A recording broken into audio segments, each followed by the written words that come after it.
Welcome back to Pursuing Justice. I am Harriet Handel. We've been devoting a series of programs or podcasts to one very disturbing case of wrongful conviction.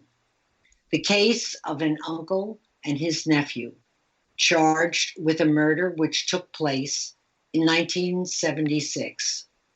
The two men, Clifford Williams Jr. and Hubert Nathan Myers, were charged and sentenced to life in prison. Williams was sentenced to death. The jury had recommended a life sentence, but the judge overruled the jury. 4 years later, the Florida Supreme Court reduced that sentence to life with the possibility of parole after 25 years.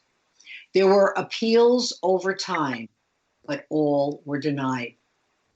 Then, in 2017, Mr. Myers read about the formation of a new conviction integrity unit in Jacksonville. He wrote to State Attorney Melissa Nelson, making several key points about his case. One thing he mentioned, among others, was that Nathaniel Lawson had confessed to the crime before he died in 1994. A reinvestigation began. The lone witness to the crime had also died in 2001. Today, Nathan Myers is a free man after 43 years behind bars, and I have the great pleasure of introducing him as my guest. Welcome to you, Nathan. Thank you for being willing to join us. Thank you, ma'am. Glad to be here. You're welcome. It has been a long and difficult road for you and for your uncle. You were released in March of 2019. Tell us what life is like for you now. What are your greatest challenges?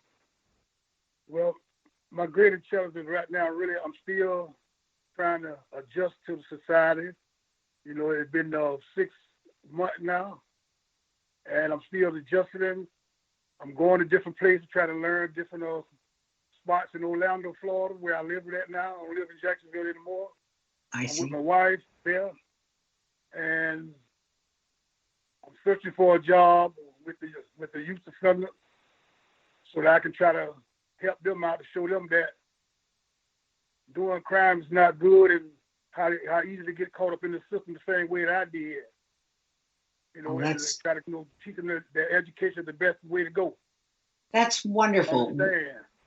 That's great. Where do you work with these young people? Do you go to their school? No, right now, you know, I meet them through the church. I go to church every week. We have quite a few young kids there, and my social worker is trying to help me with this to get with the JDJ, the juvenile system, try to help me get a job, put an application in down there in Orlando. That's wonderful. So I'm trying to get a job there. Very, very good. My main focus is to try to help the youth, you know, because they need help because they're killing each other out there bad. Yeah. They need help. Somebody that with the experience of being in prison so many years. I dealt with them in prison. You know, I tutored a lot of guys in prison, young guys. You know, I had taught classes which are called victim impact and criminal rationalization. And I try to show them that it's all in the mind. You got to have a different mindset and then going away with the criminal mind. That's terrific. Changing your mindset, it was the best thing for me. You know, so my thinking. Very good. And that's what they have to do.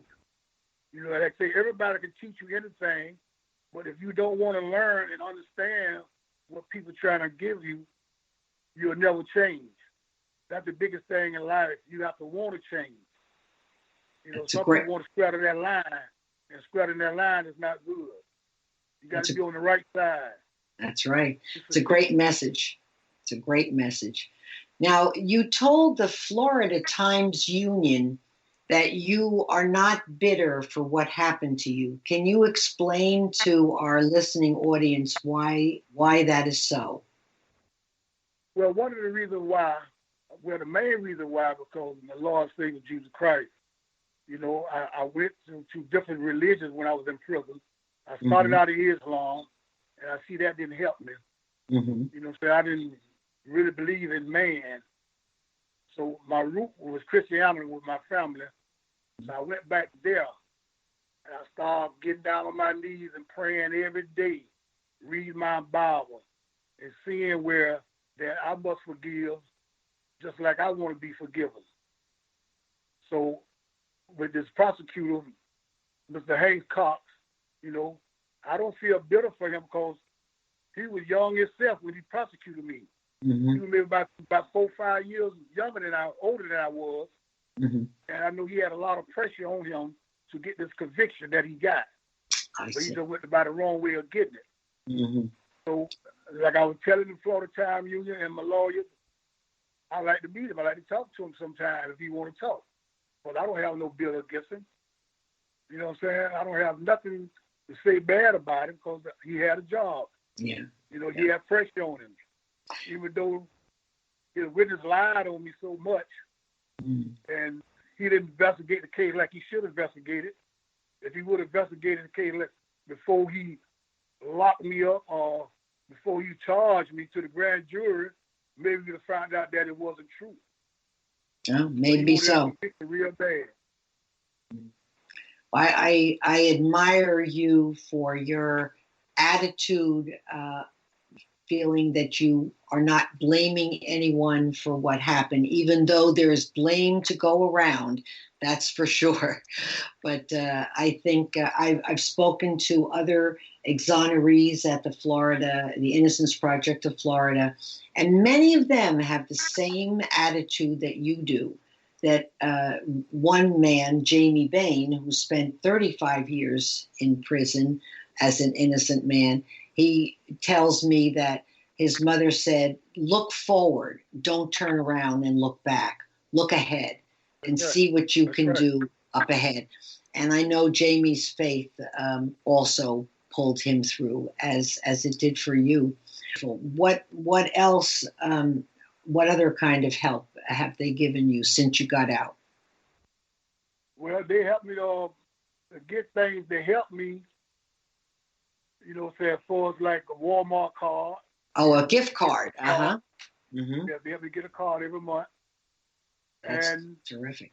If I spend money on my transition as far as traveling or buying things, they help me get in a computer class also. Oh, terrific. But I need to learn the social media, but I don't know nothing about social media. I'm just learning how to use the cell phone. And they help me with all that. Oh, that's a big, big deal. They help me adjust with a lot of things that I need to be adjusted to. Of course. Now, today, I'm sorry, I didn't mean to interrupt you. Today, you took a bus from where you now live, you said in Orlando, all the way to Tallahassee, and you're going to be staying in Tallahassee for the next few days. So does the Innocence Project of Florida help with an expense like that? Yes, they did. They did. Got the ticket, got my hotel room. Oh, that's great. That's terrific. But I don't have no money. I don't have no money. I don't work nowhere. That's right. My wife's income is not that big. So if it don't be for her, I won't have nothing. That's right. And how many people are in your shoes that have come out of prison, shouldn't have gone there in the first place, and how are they supposed to get a job immediately upon getting out? So that is the beautiful part of what the Innocence Project does of Florida, is staying with you as a means of support until you're on your feet. And that's a great thing. Right. Do you have any ideas as to what you would like to do in the next year or so, or are you trying to take it one day or 1 week at a time? What do you have in terms of your thoughts for the future? I'm trying to take it as it comes. I'm trying as to it take comes. care. Yeah, You know, that's all I'm trying to do. That's probably a good idea. Yes. Now, unlike your uncle, you are eligible for compensation from the state of Florida. We had Krista Dolan on our last podcast talking about compensation.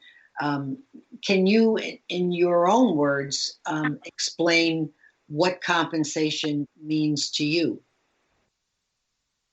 Well, like I said, the compensation that they're giving me will never put my life back together.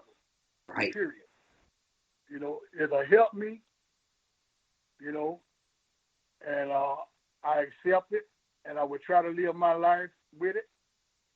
And just like my uncle, he done did the same time I did, and he had caught a couple felony cases back in the 60s.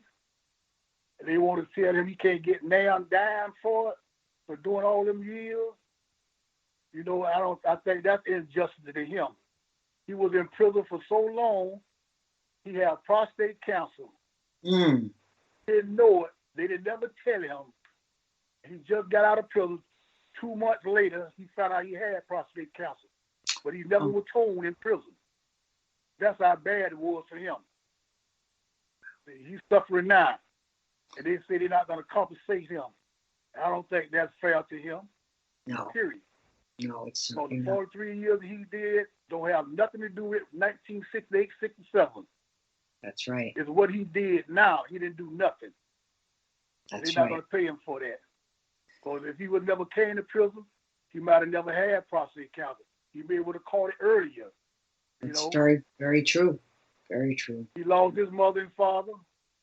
I lost my mother, my father, my brother, my sister.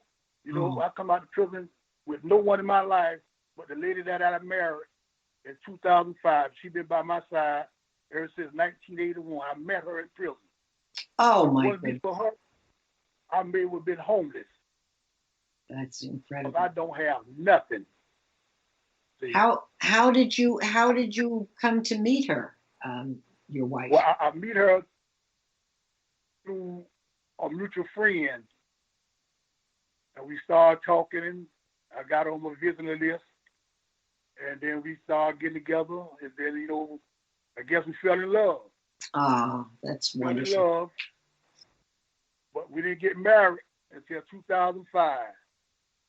And you got married while you were in prison. We've been married for 14 years now. But we've been together for 38 years. That is amazing. What an amazing story. She's a very... blessing of God. God blessed me with her. Yeah. Sounds that way. She was there for me when I lost my parents, my sister and my brother. I didn't have no one to come home to but her. Mm-hmm. When I come out of the courthouse, I came out, I kissed the ground, jumped in the car, and came straight to Orlando. I didn't even look back at Jacksonville. I didn't go to none of my relatives in Jacksonville. Right. I got four living uncles and one living auntie. I see. And I didn't even look back. I left there quick as I could get away from there. Good. I've been back by 2-3 times, but I still get away from there. That's probably a good idea. Now, you wrote a guest column for the Florida Times-Union in October, which I have in front of me, and it was about the whole issue of compensation and the law about the clean hands provision, which hurts your uncle but not you. You say in that article that the law is supposed to provide $50,000 for each year that an innocent person was wrongly incarcerated. However, since the law passed a decade ago, only 4 of the state's 72 exonerees have benefited from it. Nathan, I didn't even know that myself. Can you tell us why that is, that only 4 of the 72 exonerees have received benefits, but most have not? Do you understand why Or is that a technical question that is, above your head? Really, it's a technical question, but I can give you my personal opinion.